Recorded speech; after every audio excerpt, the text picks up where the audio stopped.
What if I told you that the fiery pits of hell you've heard about might not be as ancient as you think?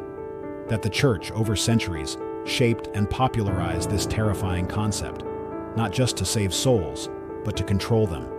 Hell, a place of eternal torment, fire, and brimstone. For centuries it has loomed in the imaginations of millions, a key feature of Christian doctrine. But where did this idea come from? Is it truly rooted in ancient scriptures, or is it the result of a calculated narrative crafted by the church? Today, we'll journey through history to uncover the shocking truth about how hell was invented. From its origins in ancient religions to its use as a tool for power, we'll expose the evolution of this terrifying concept and how it continues to shape beliefs today. Long before Christianity, ancient cultures had their own versions of an underworld. The Mesopotamians envisioned a shadowy place called Kur, where spirits lingered. The Greeks spoke of Hades, a realm where the dead were sorted based on their deeds. Even Judaism had Sheol, a dark, silent pit where all souls, good or bad, resided. But none of these were the fiery, torturous hell we know today. So how did this idea make its way into Christian thought? It began with the blending of these ancient beliefs with emerging Christian doctrines, a fusion that would later serve a much greater purpose. Key figures like Augustine of Hippo were instrumental in defining the Christian hell. Augustine described it as a place of unending punishment for the wicked, a view that aligned with his belief in divine justice. But perhaps no one influenced our modern vision of hell more than Dante Alighieri. In his Divine Comedy, Dante vividly depicted hell as 9 circles of torment, each tailored to specific sins. Though it was a work of fiction, it captivated the imagination of millions, cementing a horrifying image of hell that persists today. These interpretations weren't just theological musings. They were powerful tools that shaped fear and morality. The church didn't just describe hell, it wielded it. The idea of eternal damnation became a tool for social control.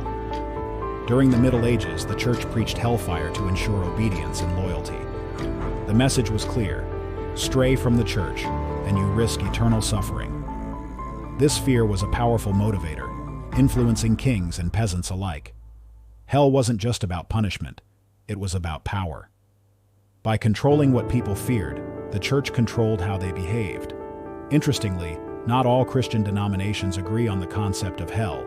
Catholics emphasize purgatory, a temporary state of purification, while many Protestant traditions focus on eternal separation from God.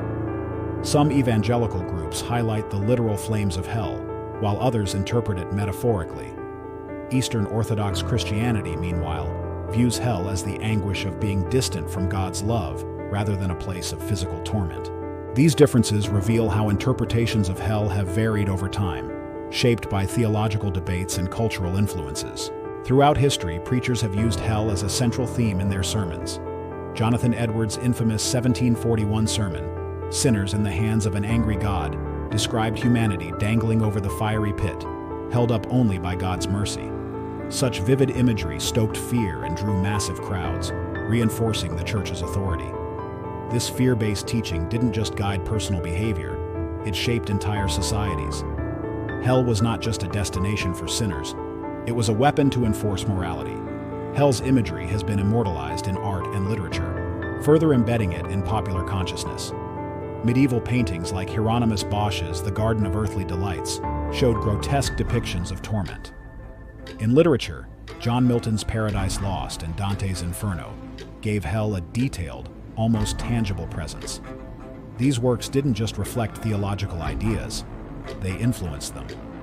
Over time, hell transformed from a vague concept to a vividly terrifying realm that shaped public perception.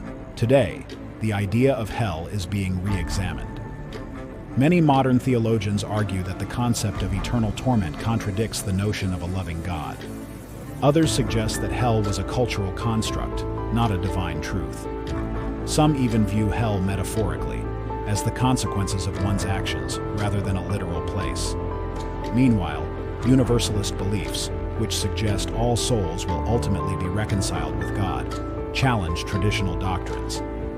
The debate continues, reflecting a shift in how we understand morality, justice, and faith. The story of hell is more than a tale of fire and brimstone.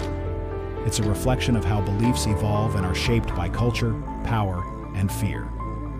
From its ancient roots to its modern reinterpretations, hell has been used to inspire devotion, enforce control, and provoke reflection. So, next time you hear about the fiery pits, remember, the truth about hell is far more complex